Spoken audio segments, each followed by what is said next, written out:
Chennai RK. நகர் இடைத்தேர்தல் வரும் April 12ஆம் தேதி நடைபெறவுள்ளது. தேர்தலுக்கான பிரச்சாரம் விறுவிறுப்பு அடைந்துள்ள நிலையில் தேர்தலில் வெற்றி பெறுபவர் யார் என்ற கருத்து கணிப்பும் வெளியாகியுள்ளது.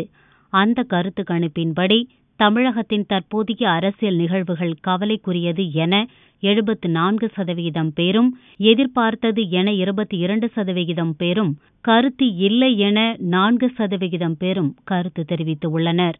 மேலும் எம்.எல்.ஏக்கள் கூவத்தூரில் தங்கியது ஜனநாயகத்தின் கரும் புள்ளி என 83% பேரும், உட்கட்சி விவகாரம் என 12% பேரும், கருத்து ஏதுமில்லை என 5% பேரும் கூறியுள்ளனர்.